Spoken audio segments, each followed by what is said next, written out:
Welcome back to the Hot Mess to Awesomeness podcast, a show all about inspiring smart, busy women to put their happiness at the top of their to-do list. Join your host and life coach, Dion Thompson, as she chats with amazing women who have figured out how to make their happiness a priority, and more importantly, what it's really like to go from hot mess to awesomeness. And now, on with the show.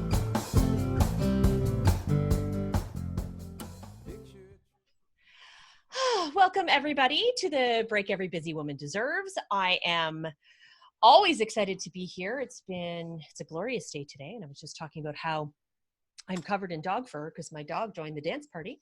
So that's good times. I hope everybody's having a wonderful day, and I'm really, really excited to have Michelle Butt joining us today. Michelle is one of our phenomenal speakers for the 100 Women on Fire event, which you may have heard has been recently postponed to a gorgeous October day. I'm sure it's going to be fabulous. And I think, so it's fitting that you are here with us today, Michelle. So thank you for joining me. Too. Yeah. Michelle, I had the pleasure of hearing you speak at a networking event. I literally, it feels like 6 lifetimes ago, but I'm pretty sure it was just a few months back. And I'm absolutely, unequivocally fascinated by what you do. And I came home from listening to you speak, and I'm like, oh my God, I need to know all these things. And I don't know if you remember. So during your talk, I was just like, dumbfounded. If you're just listening to this, like my face jaw drop, because I'm like, I need to know these things. I need to know what's going on. So please, Michelle, let everyone know what it is that you do that I find so fascinating.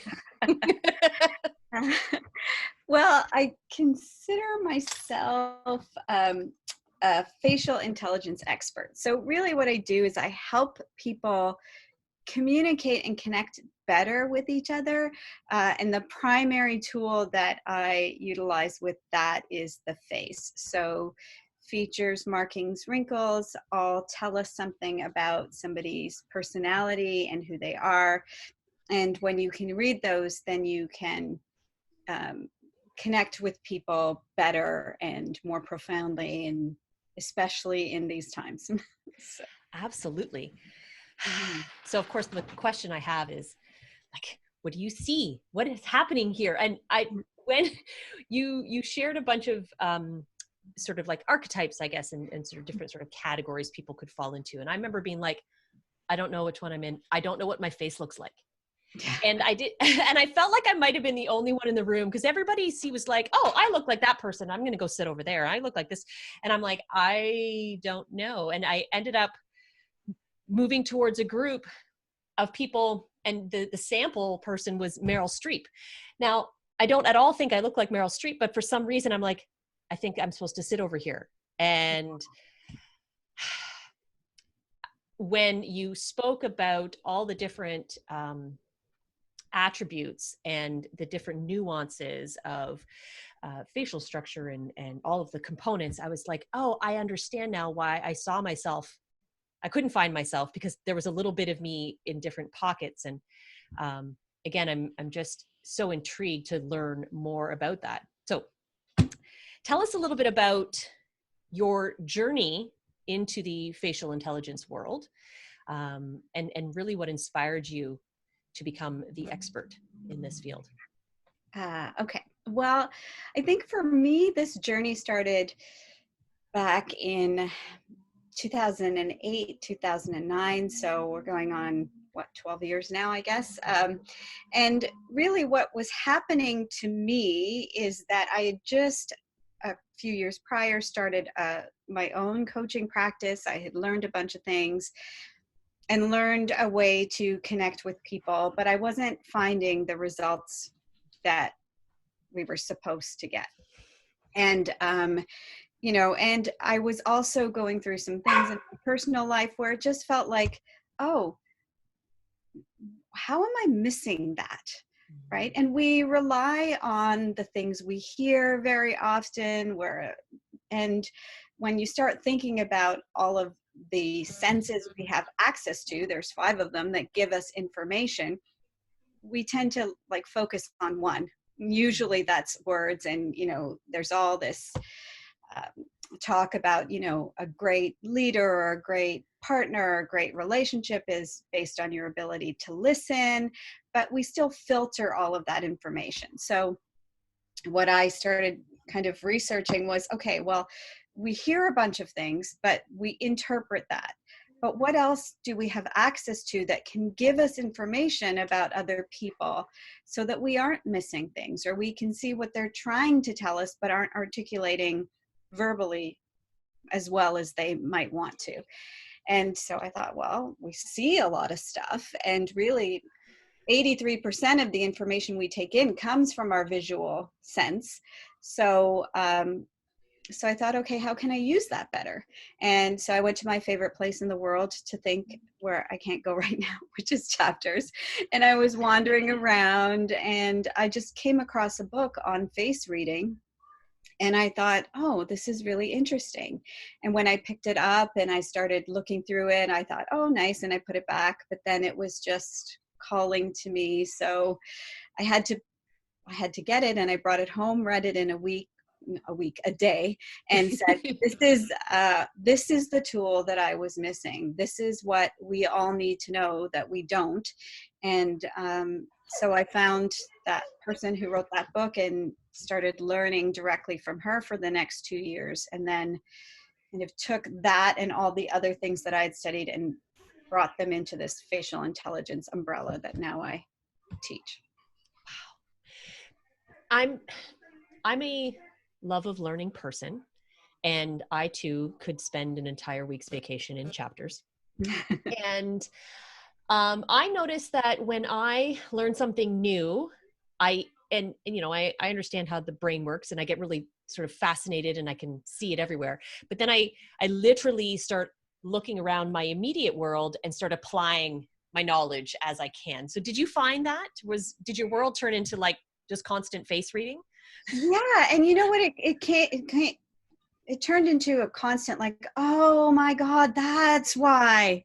That's what it was. It was like, oh, that's why we're not communicating properly, or that's why she's having this problem over and over again. All of a sudden, it was like people's features were speaking to me, which they do, but now it was in a language I could understand because I got the dictionary, So, and so it was like, oh, okay. Or, all right, just try it this way. And then, oh my goodness, we're not fighting now. We're actually having a conversation because I just changed the way I say things, because your face is now telling me you don't receive it that way. But if I massaged it, you would receive it this way.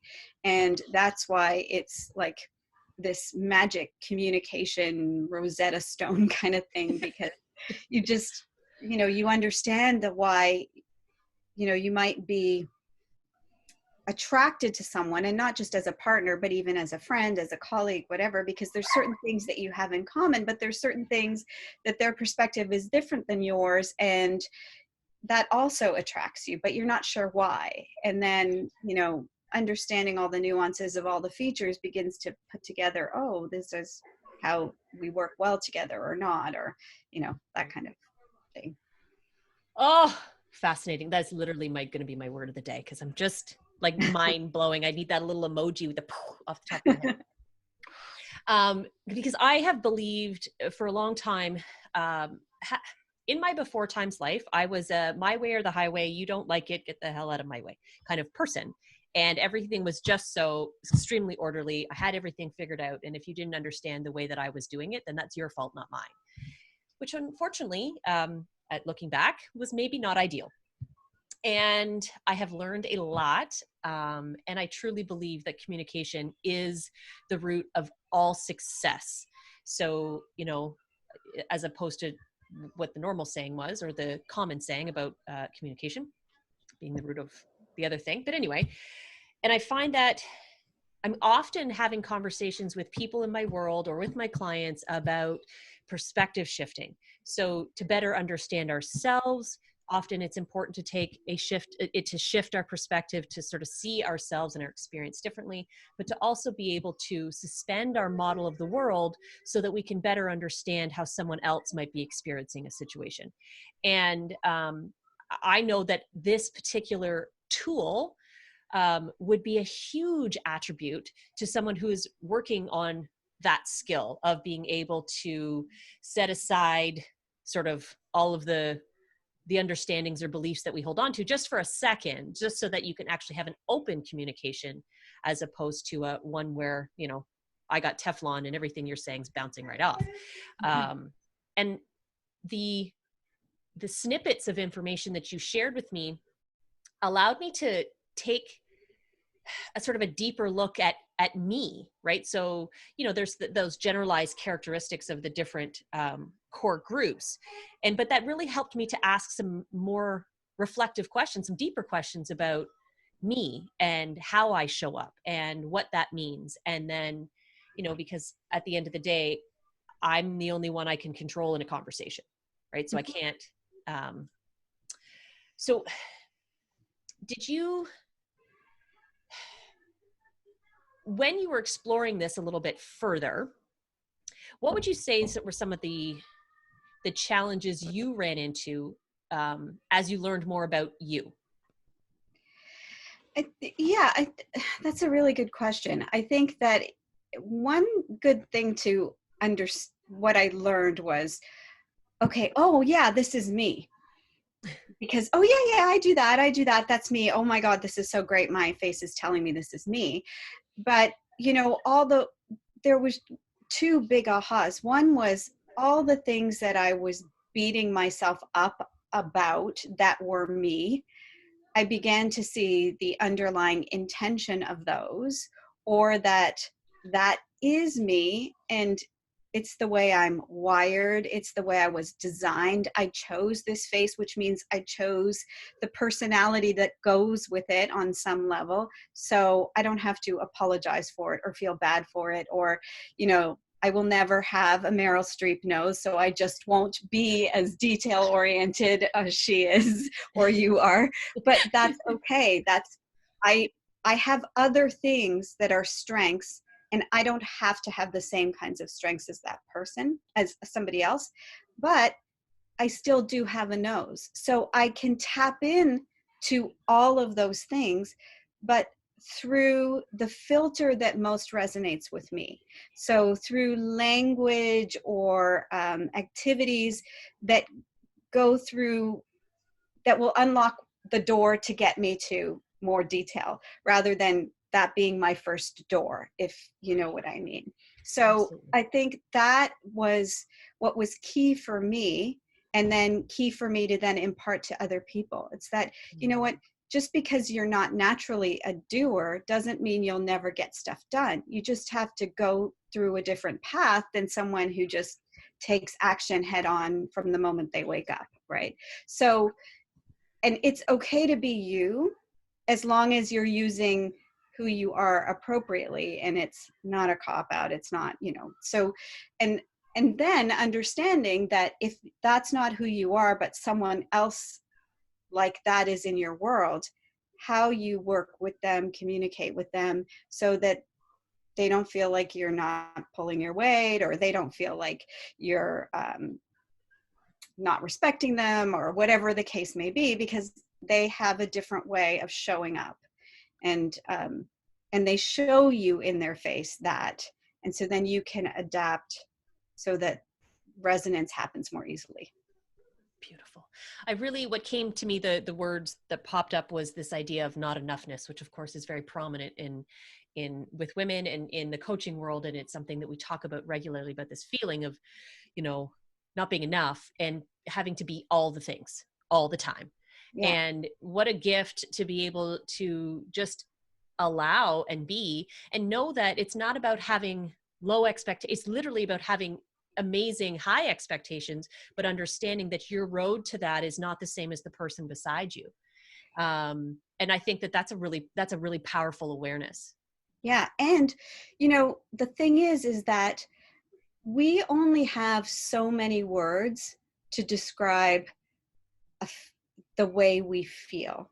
And, even in that one concept, like that was one of the major things that I was taught in my coaching lessons was everybody has an underlying not enoughness concept. That's where everybody's root cause is. But it isn't, in the sense that someone with a certain facial structure, that will be their core thing. It's not enough. There's not enough time. There's not enough. It's not enough. But somebody else, that same base emotional place isn't necessarily that. It's that I'm worried that if I don't do all the things, you're not going to love me. And that's very different from not being enough. But it can result in the same anxiety, the same stuckness, the same presentation of the illness, but the diagnosis on how to treat it has to be different, because their core feeling, even though it looks like, oh, I have to do everything, it's not because they're feeling lack, which is kind of that not enough.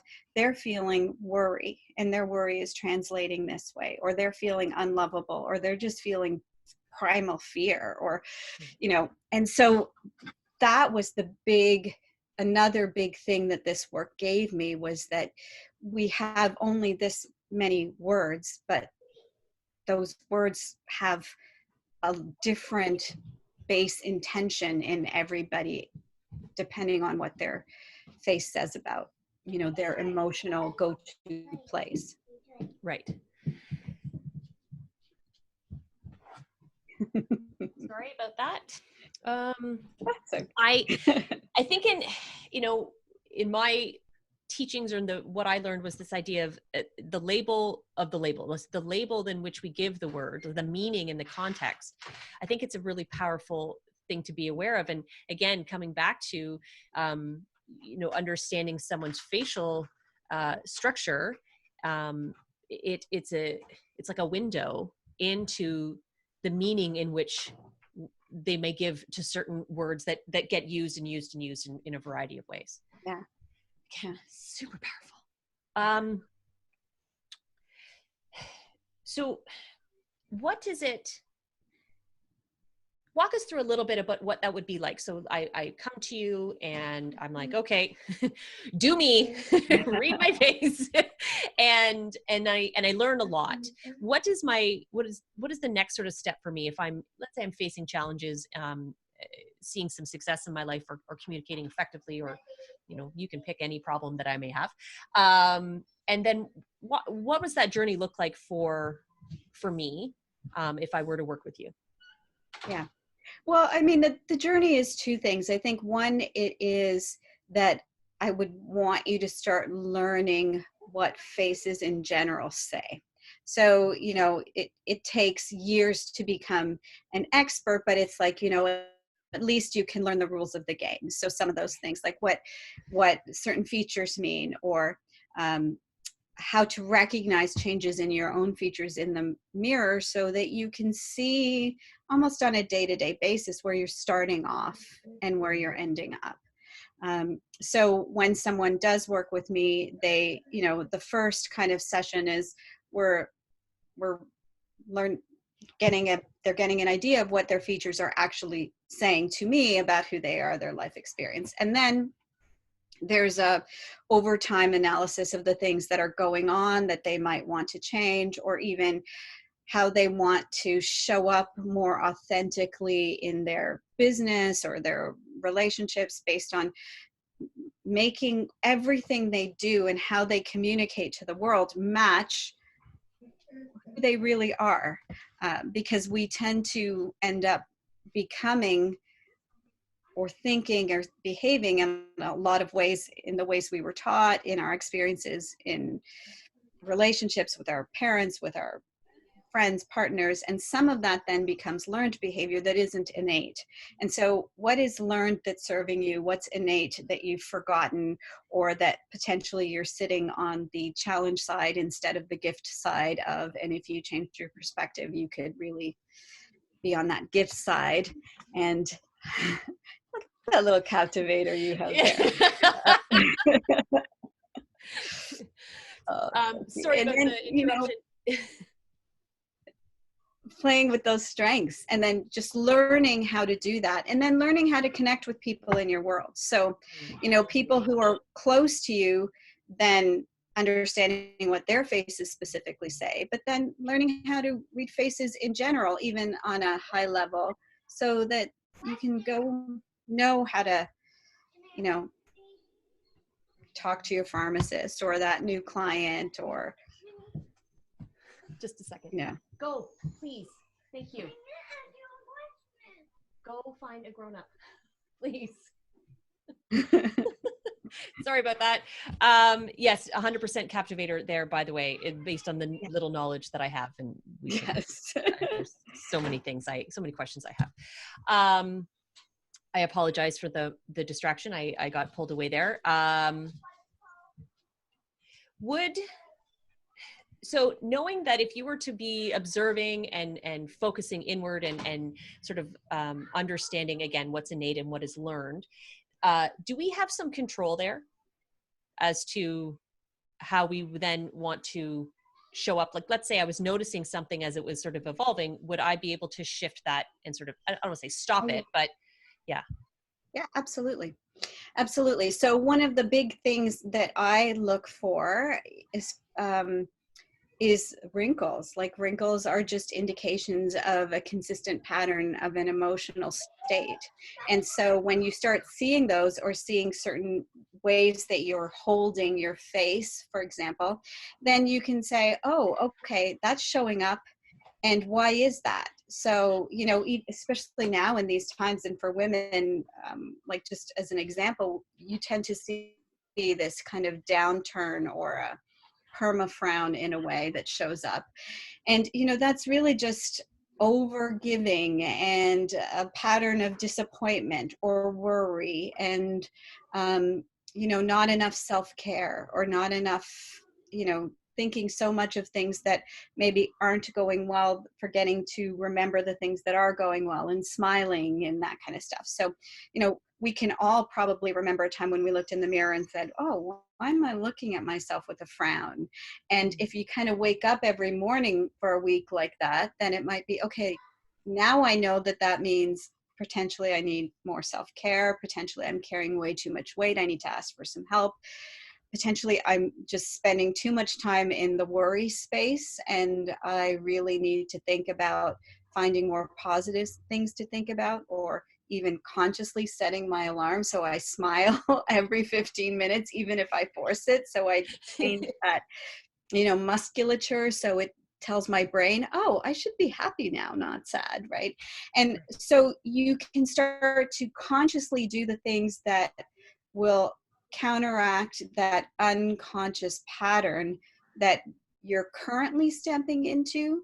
And then, over time and with help, we tend to, as people, we aren't so aware of all the patterns that have been there forever, that we need to then get help to counteract. But really,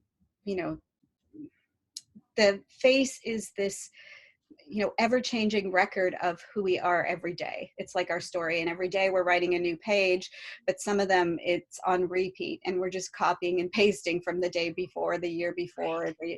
And so learning how to look at that and say, is this a copy and paste, or is this a new story that I'm writing? You can then, change what comes next. Absolutely. And I love that analogy, and people who have listened to me for a little while know that I absolutely love that analogy, because I'm a huge fan of the idea that you are consistently and constantly able to write your story any way you see fit. And if you don't make that conscious choice, it will just continue to loop on you, and you'll keep getting what has always been, and continue to run the patterns and same thoughts, think the same 80,000 thoughts a day, and just keep writing it down and writing it down. So thank you again for that added component, an additional perspective in way, it's so that we can sort of dig a little bit deeper into that idea of shifting the story if it's not the one that we feel aligns with how we want to show up in the world. Right. So what is the next chapter of your story? But I know that and I was so grateful to receive your email this morning, and because it had been a long time since you had been communicating with your peeps, and so I'm interested in knowing what your what do you have going on? What's next for you, other than of course the 100 Women on Fire, which is now way off in the future. Yeah. Well, for me, I kind of tried to, well, I hope every day I'm practicing what I preach. And so one of the things that I was noticing in my face was that there was a lot of undealt with emotions. So, and that shows up right here under our eyes. And so I was noticing that area was darker than I liked it to. And naturally, that's kind of my personality anyway. As a sage, I tend to keep things inside and not talk about them as much. And that's, there's just all sorts of other great things about that. There's depth and creativity and all of that. So there's always a plus and a challenge in any feature. But I was just noticing, and I thought, okay, so I need to take the time to deal with all that emotional stuff that's kind of happened in the last couple of years with all the changes in my life. With, my ex-husband had passed away, so all of a sudden I was full on parent to the 4 kids, and then we had challenges with his estate and a bunch of things. So I just thought I need to focus where my emotions are, because not dealing with them is not helping me move forward in all the relationships in my life, my business, everything. So I decided to take a retreat for the first 3 months. That was planned anyway. COVID-19 kind of just snuck in there as a fun thing to do on the side. And so I really just spent time, restructuring my family, letting us all dig into the grief that we needed to, and feel the new normal that is now a newer normal with everything else. And it was good. All the little, and I think that's what we need to realize, is we have to honor how each of us needs to process things, because especially in our society, we don't process, we aren't really good at sages. We aren't good at retreats and going into the cave, and because we're a go kind of, so we're all imposed warriors in a way in this world. And so I was like, no, I got to do what I need to do for this time and for this family. So we did really, and it worked. Everything that was kind of sitting in limbo cleared itself up just in time for us not to have to worry about a lot of things that other families are worrying about right now, in terms of connecting and finances and all of that straightened itself out.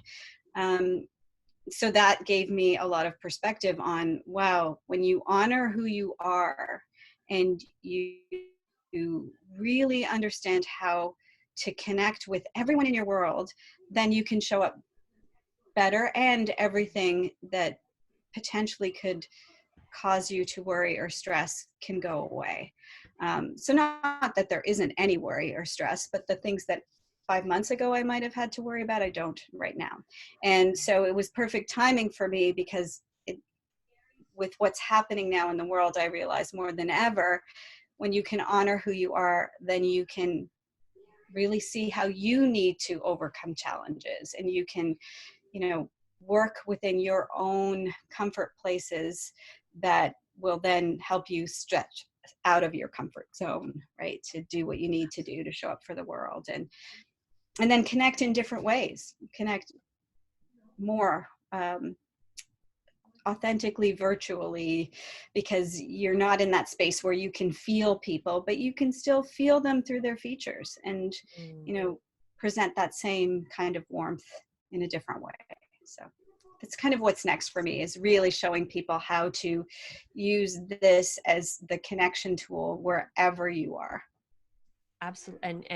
And again, timing and how everything falls into place. And so many people who are new to the online space, and we're connecting regularly multiple times a day in this format now, to have that added component to be able to fortify or strengthen relationship building over the digital landscape. that's going to be a huge asset moving forward, because regardless of where the world turns and what ends up happening and when that ends up happening, I think that now that this door has been opened and a lot of people are seeing the huge benefit, yes, we are going to get back into spaces together. We are going to continue to connect together. But so many more people are now becoming aware of this tool, and it's not going to get quickly forgotten.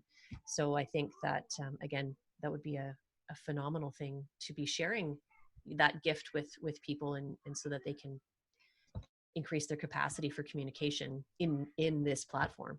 Yeah. Yeah. Yeah. And have it feel, just as good as if they were face to face, right? Because in a way we are face to face, but we're just not proximally feeling each other's energy. But I think we need to get used to more and more. The world at large needs to realize that energy is everywhere, and so you can portray that even in this space. It doesn't have to feel cold like people think it, or may have thought before. Like now we're like, oh, well, we have to connect this way, so we're going to make it work. But there's still this, it's almost like I was talking to my assistant yesterday about it. It's like there's going to have to be a virtual etiquette around connecting because it's so easy to be distracted when you're online, because you think, oh, they can't really see me, but when you're face to face, they see you, so you can't talk to someone and hold your phone or look at it over in the corner. So, right. Exactly. So And it will likely get to the space where, there will be that idea of you need to have your camera on, because this is part of the process. If I wanted to just phone it in, I would have just phoned it in. Right. If this meeting was meant to just be on the phone or through email, then that it could have been done that way. But when this opportunity is here, and I'm thinking about, so my background in particular, this is my home. This is actually my office, although you notice that there people run through it because I made this office when nobody was here 24/7. But I think that is something that we can, once we learn about us and get a deeper connection to who we are, and knowing that we're going to be displaying and portraying that may impact what I want to show. Not just like, these are my branding colors and here's my poster for my event that's behind me, although that's doable. But to use sort of my environment to enhance my face and all the things that are going on with my face, so that I can present a clear message more effectively. Yeah. And I mean, even for people who you are connecting with this way, like it's almost like it will be the same as it would be if you were having that face to face. So if you're, having a face to face with a nurturer, it would be nice to say, let's have a coffee chat, and make sure you have that coffee so they know that you're meeting kind of over a meal, because regardless of that makes them feel comfortable. But you're meeting with a royal, you want to have your makeup done, and you don't want to look like you're sitting in your sweats, because you wouldn't do that when you were sitting with them in a room, because they love the perfectionism of a good presentation. And so you still want to translate that, but you could sit in your sweats with the nurturer. She's not going to care, as long as you got your coffee and your cookie there too, then she'll be happy. So it's understanding even here how to present yourself, because just because you are at a home office doesn't mean that everybody thinks it's okay, or or you don't have to dress up for everybody. It would be like, oh, if I was sitting with them in an office or a coffee shop, how would I look? And you would change that potentially for who your client is, if that's your style, but also if you really were aware of who they were and you knew their face, even so that translates online as well. It can, right? So talk to me a little bit about sort of, I guess, that fine line between, because so many women are multi-hat wearing women. We're tired of having to switch personas for other people's. And I know that's not what you're saying. So talk to me a little bit about what it would mean to sort of shift to then be sort of congruent with who you're speaking with, without not being it's not about not being you, right? So if I had not a drop of royal in me, and which is so not true, but if I didn't, and it didn't even occur to me to do what a royal would do, then obviously I'm not going to do that. But so it's not about being something you're not. It's about sort of being more mindful, or what would you say to Yeah, that? it's about doing things differently to build rapport, because the rapport on video, as much as even in person, it actually starts before you start talking, because we do use those visual clues first, whether or not we know we're consciously doing it. So, the beauty of facial intelligence as opposed to body language is that you can get that idea of who someone is by looking at a picture of them. So you see their Facebook picture, oh my gosh, I'm going to potentially have this first client meeting with this person on Zoom tomorrow. Oh, they look this way. Well, I know that these things are potentially going to be important to them. So if I want to show that I understand them and that I can help them and serve them, then I want to present myself in a way that shows that I resonate with them, even before we start talking, because it's already going to be awkward enough.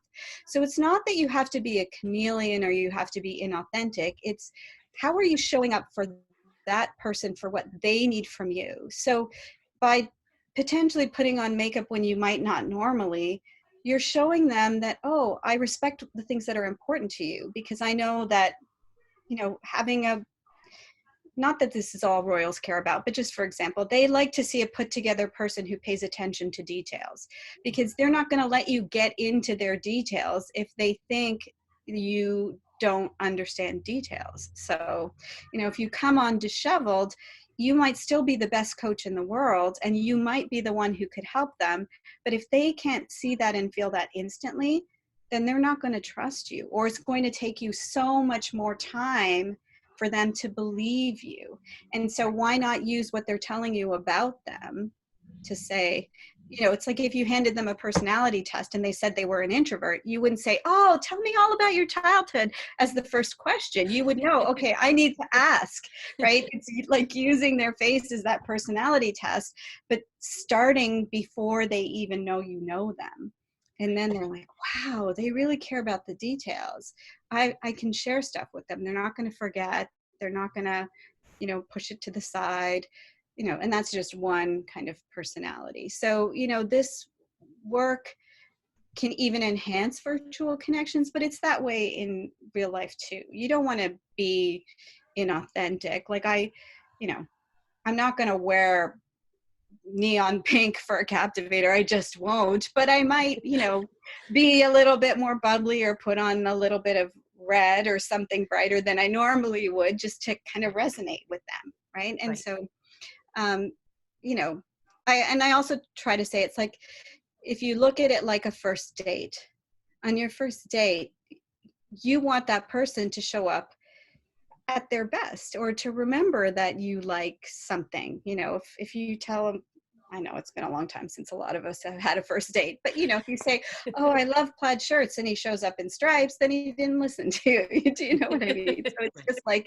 you bring your best first date to every interaction until it's time to just sit in your comfy cozies on the couch, right? So And I'm thinking about how this would be it's great information all around, but for that self-knowledge of when you feel like you've pushed beyond the limit of you, recognizing what that will do to this potential relationship and whether or not you can maintain that level of outside of your norm at the intensity that the relationship requires.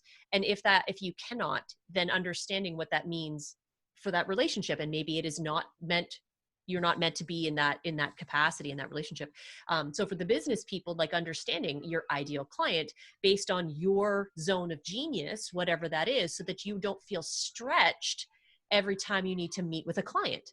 So you want to feel like you are in, I don't want to say your comfort zone, but literally in your zone where it feels like I'm still myself here, makeup or no makeup, or sweats or no sweats, or whatever it may be, but it's still me in that authentic space. So if you sense that in order to meet them where they are, you're at that, like that dangerously inauthentic line where it doesn't feel like you, to be able to recognize that and do what's necessary to keep yourself in a good space. And what I'm thinking of is like my teenage self.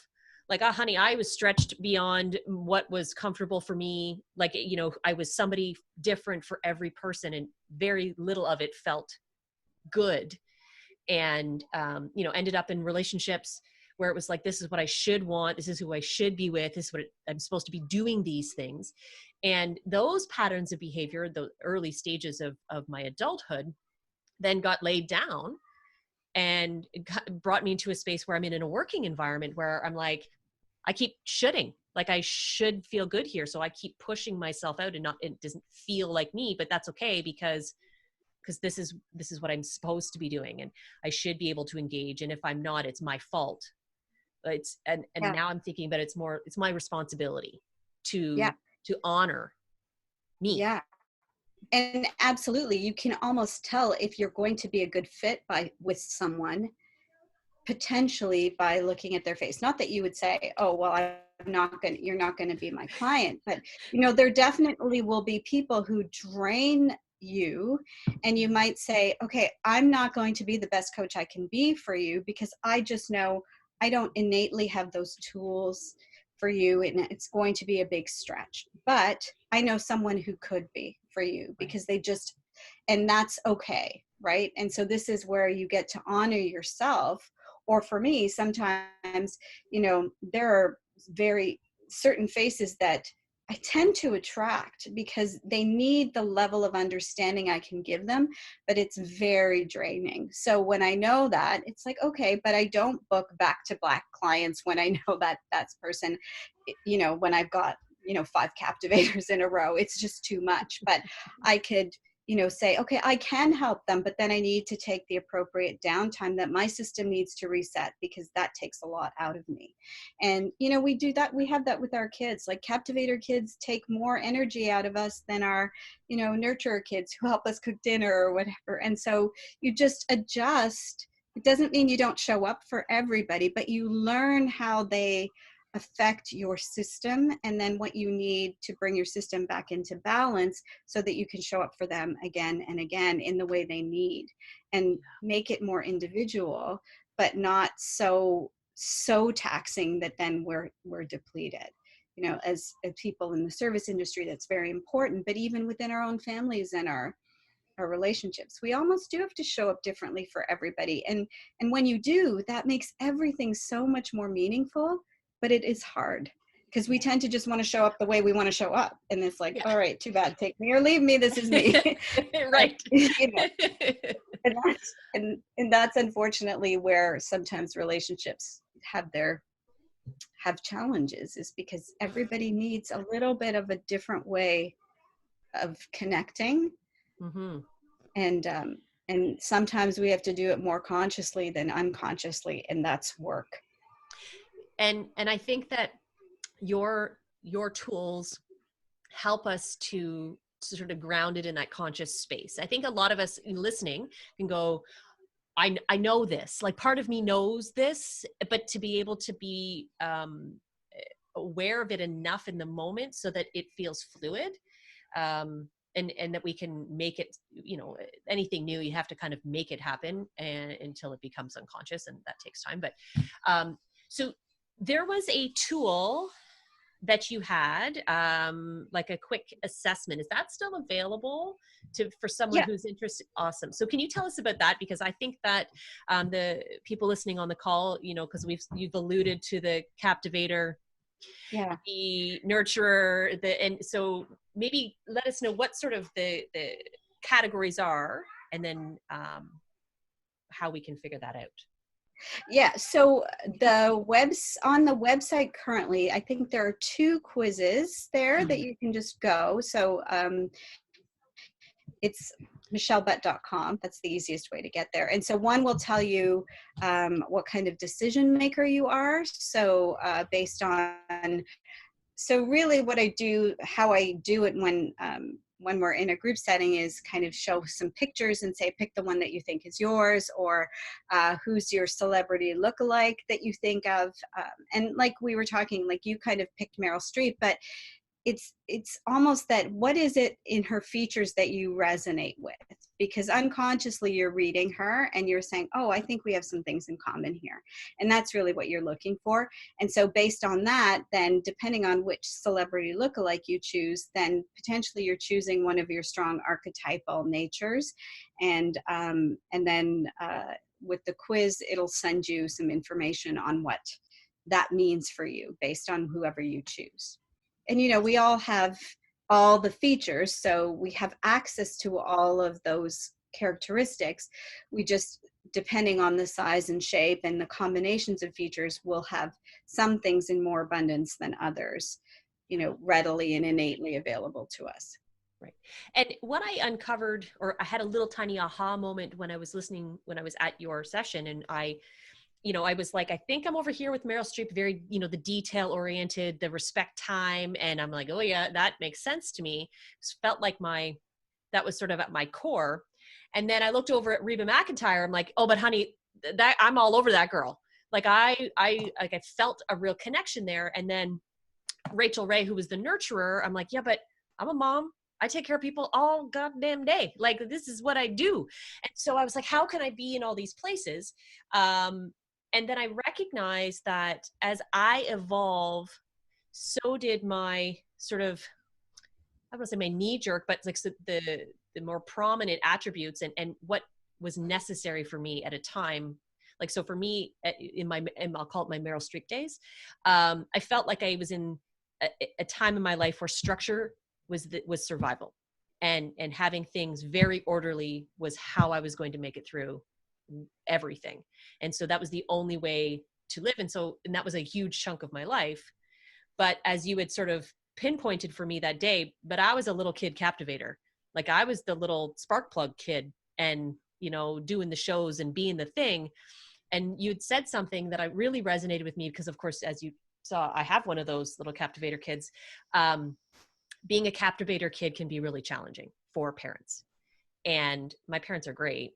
And everybody does the best they can. And to maybe not, so the imposed order on top of small wild child, it then became that's what I recognized, that's who I needed to be in order to be able to be perhaps loved or cared for or heard or seen. And then as I evolved as a human, the sort of maybe some should nurturing came out. Like, I have children, but to be honest, I postponed having children because I was like, that is a lot of work that I don't know if I'm ready for. I was definitely not a born mom. And again, I think back and go, perhaps that was my core self still wanted to do the thing. And then here we are, and I'm channeling all the Reba I can channel as often as possible. And that was one 20-minute session of you sharing very small tidbits of information. And I just feel like I want to know more. I feel like there's so much to that. And I know that there are going to be a lot of people who will want to really dig into this. And so I'm excited. I'll share all the links to your stuff, and so that everybody can access those 2 quizzes. And then, of course, they're going to see you more and more in my world with the 100 Women on Fire. Oh, Michelle. And I recognize that as a sage and as a Captivator, that you're like, okay, Dion, great. No, not at all. Not at all. No, I love it. It's, and that's the thing. It's that everything has its beautiful place, right? Captivators get people up and out, and it's no wonder you start this thing with a dance party. Like, it's just so you, and it's perfect. So, that's beautiful. But, and I think that as you begin to understand yourself, through whatever medium that we choose to grow, because I know that there's tools that we all cycle through, right? The one that works today might not be the one you need 2 weeks from now or 2 years from now, whatever it is. But as we all grow, then we begin to understand how we've become who we are, and then take the best of those things, or understand when we're not sitting in the best place of those things. So, a beautifully balanced Captivator is an amazing amazing contributor to the world, just as is a beautifully balanced all of the rest of them.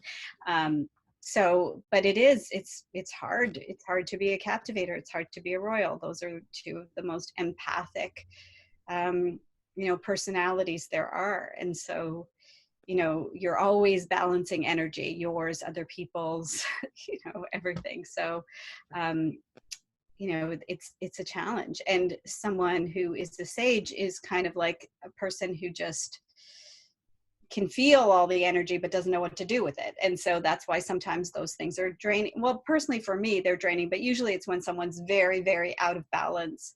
And which, when you're coaching, you kind of get you get the people who need help. And so they're not in balance. And so to help them is wonderful.